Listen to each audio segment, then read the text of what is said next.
All right, let's do the three big topics of the day, and we know what they are. First off, Ohtani. First off, you got to give Ohtani tremendous credit. Here it is.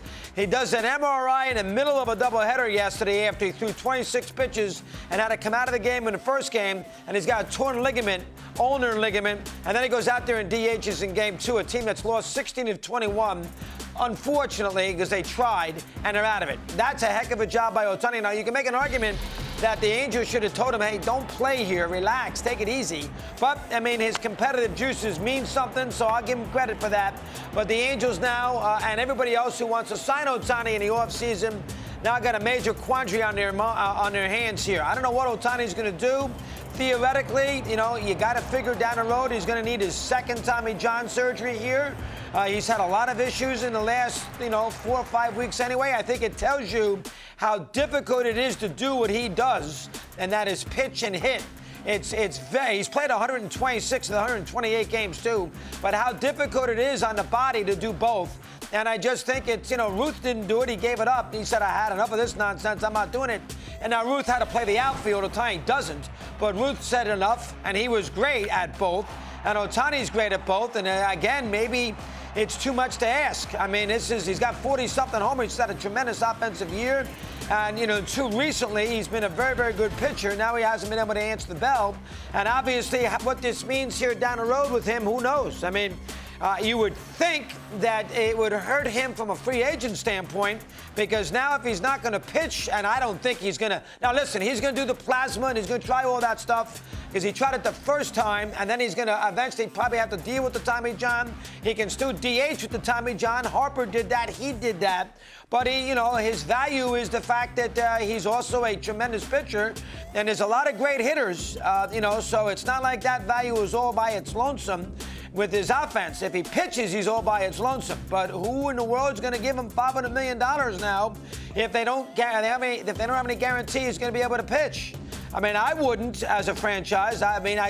First off, I don't think giving him one player that much money is going to work anyway. It's never worked for the Angels. Look at the San Diego team. Look at the Mets team. Look at the Yankees team. It never works. They're giving these guys it just doesn't work. You got to build your team a little differently. You got to have a blend with your ball club. I'm not saying not have a big payroll, but you can't pay the one guy $50 million. To me, it just doesn't make any sense. Now, listen, the Dodgers are so good. They operate the team as a small market, and they got more than one guy making a ton, so maybe they can get away with it. But for the most part, paying the one guy all that money, it doesn't work. So, I mean, why he would do that, I would have no idea. And now if you do with Ohtani, when he's got an elbow issue, that is something that would not be just good business. I mean, that's just all there is to it. And he's a wonderful competitor. I mean, playing in that second game is all you need to know. But this is a scenario where he's got issues with his elbow, and I would be very surprised if you're going to be able to see him pitch here in the foreseeable future. Hit DH, and, he's trying everything he can. And maybe at the end of the day, he'll stay with the Angels because of this. Who knows? Maybe at the end of the day, he'll stay with the Angels because of this. The Angels cater to him. They protect him. He did not talk to the media yesterday. He only talks to the media once in a great while. So, I mean, they protect him. He does his own thing. He lives in a cocoon out there in Southern California. We'll see what happens here. But this is a terrible blow for the sport because, pitching and hitting is what it's fun. But I just think the toll takes too much out of you. If Ruth said no, and I don't think it's going to work for him long term. So that will obviously handle that free agency situation. We'll keep an eye on that. And again, the Angels, and I thought they made right moves. They made important acquisitions at the deadline, and they've lost 16 of 21, so you can't figure it out. That's number one. Number two is Francona, and no secret there. It sounds like this is it for him in 2023, which is a shame because he's one of the great managers. He's going to the Hall of Fame. In Boston, he won 2 championships, as good as it gets. Obviously, he's been very good in Cleveland. He's one of the great managers. He's got a great feel of his team. Players play their rear ends for him. He wants accountability. They give it to him. He gets the most out of a small market team in Cleveland, and this is a big blow for that franchise because the MVPs of that franchise in a lot of ways are the front office and the manager. Little Ramirez, but the front office and the manager. And if the manager is not going to be part of it, they could bring Sandy Alomar in. They gave him a chance there. I would think that would. DeMarco Hale sitting there. That's what they'll probably do. hire from within, but it seems like the next 30-some-odd games, and he's not going to want, basically bows at every ballpark now, but it sounds like the next 35, 40 games could be it for Terry. More issues with his health. Again, I don't think it's life-threatening, but he's had so many issues with his health. Maybe he just has had enough at 60. He'll find something to do. He's a good broadcaster. He'll find something to do, but that's a big blow, and that's depressing as far as Cleveland is concerned with Francona. You can make an argument he's the MVP of the team as the manager. So that I don't like. That's number 2. So those 2 bad notes in the sport. Number 3 is the Brian Cashman mea culpa yesterday. He did a big 22-minute press conference at Yankee Stadium before Aaron Judge hit the 3 homers, and the Yankees snapped that 9-game losing streak. Remember, the Yankees hadn't lost 10 in a row since 1913. The first year they were called the Yankees when they were the Hollanders, and they had lost 10 in a row that year. They only had won 57 games. They stopped that embarrassment with the win last night against Washington, thanks to Judge. Before the game, Cashman, said we're all accountable. We've had an embarrassing year. All the things you'd expect Cashman to say.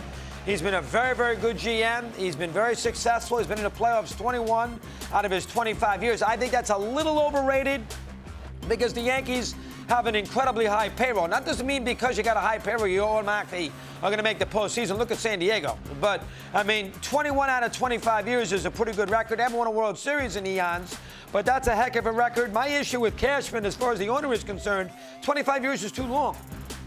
That's the only thing. Ed Barrow, we looked at it. Ed Barrow became the Yankee general manager in 1920. He left in 1945. And Barrow, that's one of the great runs in the history of the sport. He won 1 million championships. He won in 27, he won in 28, he won in 33, and then he won all those championships 36, 37, 38, 39. And he won more than Cashman did, and he left after 20-something years. And Cashman's still sitting there. I just don't think anybody should be running a ball club in professional sports in 2000, in this era, who's for more than 10, 12 years. 25 years is just way too long. Again, I've said this 1,000 times. Paul Brown did not run the Cleveland Browns, and nobody's better than him. And no, he didn't run the Cleveland Browns for 25 years. Obviously, Lombardi didn't. Branch Rickey didn't. Barrow didn't. Now, Belichick has, but he had Brady. And that Belichick's deal could be coming to an end. He doesn't start winning some games and maybe getting into the postseason. But 25 years is too long. But, the owner is going to keep him. And I think the owner is going to keep Boone, too. I think the Yankees like Boone. It's not Boone's fault. It's more of a construction problem with the team more than a managerial problem. Do I think Boone is Miller Huggins? No. But I do not think it's Boone's fault, particularly this year. I don't think he's the best manager in baseball, and you like to think that the Yankees would want the best manager in baseball in their dugout, and he is not. He's not better than Snitker. He's not better than Boone, than Bochy. He's certainly not better than Dave Roberts. He's not better than Dusty. He's not better than Francona. He's not better than Showalter. He's not better than Alex Cora. We can go on and on. There's a lot of managers I just gave you. He's not better than Bob Melvin. Those are a lot of guys, and, he is probably not a top 10 manager, and you'd think that the Yankees would want a top 10 manager. But, that's what it is. It's not his fault this year. Can't blame him if they don't hit, and nobody hits. So you can't blame him for that, and the team loves him. And he's joined at the hip with Cashman. But if it was my team, and I spent $300 million on payroll, and I haven't won a championship or been in a World Series since 2009, if that's my team, and a general manager has been there for 25 years, I got to make a change. That's it. And that's not, and I'm not saying that to be, Cashman's great. It's just too long. Nobody, get a different set of eyes on the problem. Get a different voice. Just change it up a little bit. But I don't think Hal's going to do that. And I'm not saying that George is the answer. Remember, Steinbrenner, the father, in '82, he told everybody he's got a new team, they're going to be great. And he told Bob Lemon, you got a job for a year, you got my word on it. And after 14 games, there was 6-8, he fired Bob Lemon. So I don't want that either. George was a clown when it came to that stuff. I don't want that either. But, I like a little something in between. Huh? A little? So that's where we begin. 3 things off the field today. And obviously, Alanna will handle all the things on the field because we had some interesting games last night. The Phillies, the Red Sox. We'll do that a little later on. She's going to join us now. As she says hello, Miss Rizzo, it's all yours. Take it away. What do you have? Hi, good afternoon, good morning. I have to say, this is when the body is undefeated, Chris. Shohei Ohtani has been dealing with ailments in the upper body region, if you will, for quite some time this season. And this is what happens also when you put all of your eggs in one basket. I do not fault the Angels for doing everything they could to try to win at the offseason. I don't question his competitiveness, obviously, but I do question the intent of wanting to come back in DH when you know that you have a tear in the UCL, when you have absolutely no chance at all of making the postseason. I can see it a little bit more if you're still fighting for a postseason spot in the American League wildcard race, but they are not, and they've done every single thing they can. They added 7 players at the deadline. They've done everything they can to make Shohei Ohtani know that he is wanted there beyond the 2023 season. Now what happens? This is going to be probably, if he does elect to have the surgery, this is going to be the second Tommy John surgery that he's going to have. Everybody kept talking about a $500 million price tag for Shohei Ohtani's next contract. We discussed it this morning on our call.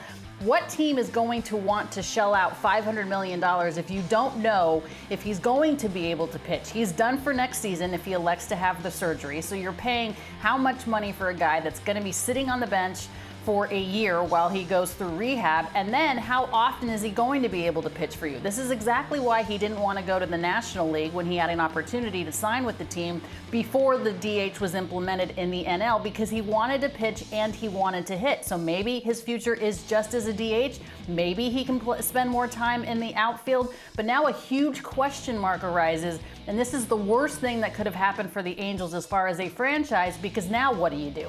It's going to be harder to keep him. Teams, though, maybe not, because maybe teams are looking at it like, we're not going to spend $500 million on a guy that we don't know if he's going to be able to do both sides of the ball like he has in the past. Now, they say that you're going to get 4 times the amount as far as the ownership group is concerned based on the contract that you give a player. So if he gets $500 million, the team thinks that they're going to make about $2 billion off of him. So this is an interesting situation. My question is, Artie Moreno has an interesting track record of signing position players. I'm not talking about two-way players, position players that don't necessarily pan out based on the amount of time that they're on the field. Active, of course, Anthony Rendon, 7 years, $245 million, just 200 games played in 4 seasons with the Angels. Obviously, Albert, these are expired contracts, but Pujols, Hamilton, Mo Vaughn, Vernon Wells, all massive deals for position players that haven't panned out. Mike Trout, back on the IL. I'm not sure why Mike Trout tried to come back as soon as he did. Again,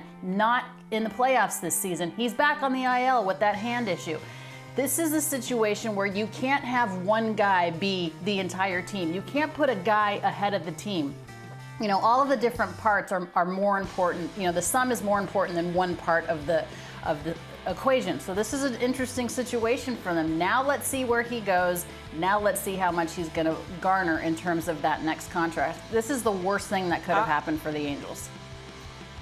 You know, I'm not sure about that, though, because the market may not be the same, which would make him want to stay in Anaheim. He likes it there, lives on the beach. I mean, they've been taking great care of him. He knows they've tried to win this year. Maybe the idea that this did occur, maybe in a funny way, it helps the Angels get him signed, because he's not going to pitch next year. Teams will be leery, as you just alluded to. How much are you going to pay him when he can't pitch in 2024 and who knows beyond? So maybe it actually helps the Angels to keep him. I mean, that's possible. But he also can't do it all by himself. He also can't do it all by himself. And you've got to have surrounding pieces around him that are going to be able to get this team to the postseason. Mike Trout isn't healthy. Anthony Rendon hasn't done anything. They don't have enough smaller supplemental pieces to be able to get to the postseason. If he's not pitching every 5th or 6th day, if he's not leading the league in home runs. But what they do have, Alanna, they have money. So this is not a small market team. They have money.